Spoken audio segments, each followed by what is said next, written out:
مثل الذين ينفقون أموالهم في سبيل الله كمثل حبة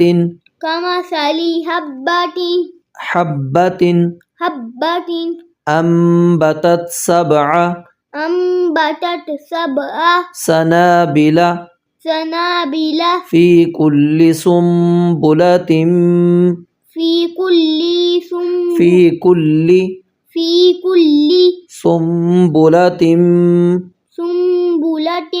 مئة حبة والله يضاعف لمن يشاء والله واسع عليم والله واسع عليم الذين ينفقون أموالهم في سبيل الله ثم لا يتبعون ما أنفقوا منا ولا أذى لهم أجرهم عند ربهم ولا خوف عليهم ولا هم يحزنون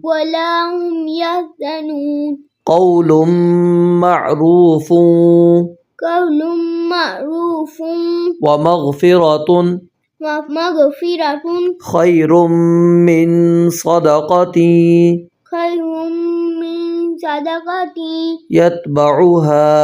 أذى والله غني حليم والله غني حليم يا أيها الذين آمنوا لا تبطلوا صدقاتكم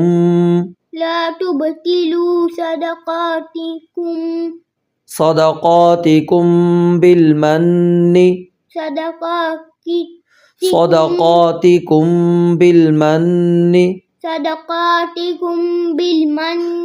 والأذى كالذي ينفق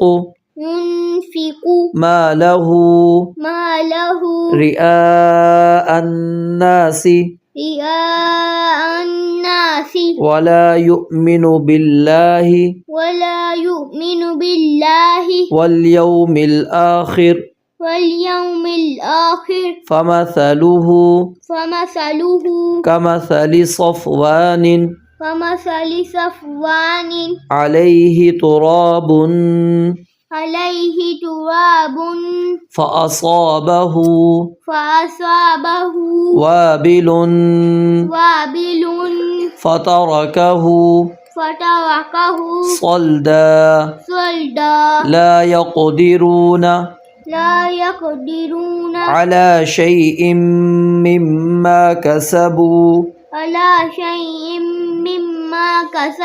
والله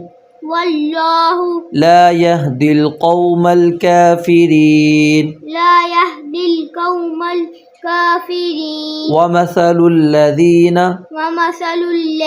ينفقون أموالهم ابتغاء مرضات الله أموالهم ابتغاء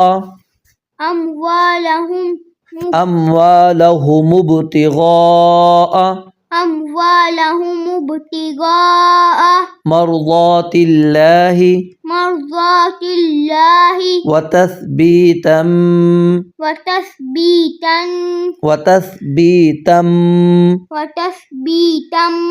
من أنفسهم كمثل جنة بربوة أصابها وابل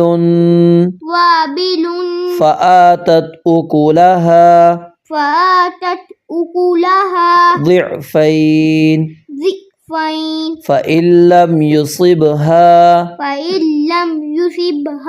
وابل فطل والله بما تعملون بصير أيود أحدكم أن تكون له جنة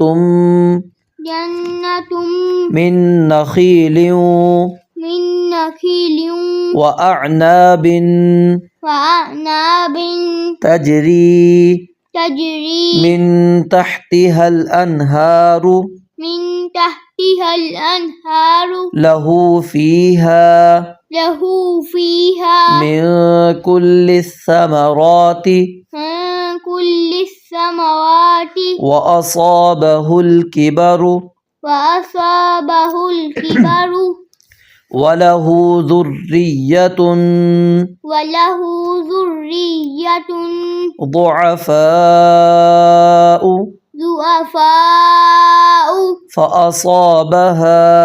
فأصابها إعصار فيه نار فاحترقت كذلك يبين الله لكم الآيات